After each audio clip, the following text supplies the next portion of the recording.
एक आदमी की 4 पत्नियां थीं। वह अपनी चौथी पत्नी से बहुत प्यार करता था और उसकी खूब देखभाल करता व उसको सबसे श्रेष्ठ देता।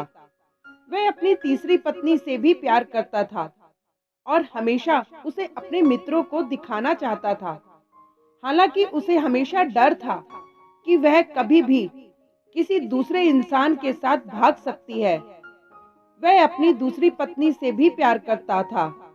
जब भी उसे कोई परेशानी आती तो वे अपनी दूसरे नंबर की पत्नी के पास जाता और वो उसकी समस्या सुलझा देती। वह अपनी पहली पत्नी से प्यार नहीं करता था, जबकि पत्नी उससे बहुत प्यार करती थी और उसकी खूब देखभाल करती। एक दिन वह बहुत बीमार पड़ गया और जानता था कि जल्दी ही वह मर जाएगा।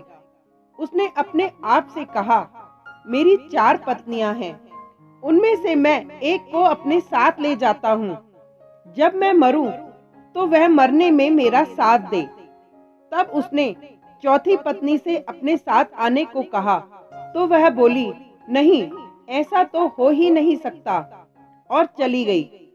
उसने तीसरी पत्नी से पूछा तो वह बोली कि जिंदगी बहुत अच्छी है यहाँ, जब तुम मरोगे तो मैं दूसरी शादी कर लूंगी। उसने दूसरी पत्नी से कहा तो वह बोली, माफ कर दो, इस बार मैं तुम्हारी कोई मदद नहीं कर सकती। ज्यादा से ज्यादा मैं तुम्हारे दफनाने तक तुम्हारे साथ रह सकती हूँ। अब तक उसका दिल बैठ सा गया और ठंडा पड़ गया। तब एक आवाज आई, मैं तुम्हारे साथ चलने को तैयार हूँ। तुम जहाँ जाओगे मैं तुम्हारे साथ चलूंगी। उस आदमी ने जब देखा तो वह उसकी पहली पत्नी थी। वह बहुत बीमार सी हो गई थी। खाने पीने के अभाव में वह आदमी पश्चाताप के आंसू के साथ बोला, मुझे तुम्हारी अच्छी देखभाल करनी चाहिए थी और मैं कर सकता था। दरअसल हम सबकी 4 पत्नियां हैं जीवन में। चौथी पत्नी हमारा शरीर है। हम चाहे जितना सजा लें, संवार लें, पर जब हम मरेंगे तो ये हमारा साथ छोड़ देगा।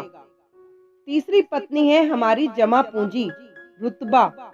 जब हम मरेंगे तो ये दूसरों के पास चले जाएंगे। दूसरी पत्नी है हमारे दोस्त व रिश्तेदार, चाहे वे कितने भी करीबी क्यों ना हो हमारे जीवन काल में, लेकिन मरने के बाद हद से हद वे हमारे अंतिम संस्कार तक साथ रहते हैं। पहली पत्नी हमारी आत्मा है, जो सांसारिक मोह माया में हमेशा उपेक्षित रहती है। यही वह चीज है जो हमारे साथ रहती है।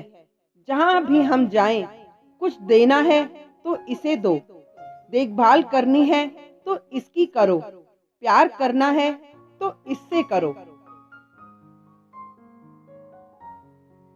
Thank you.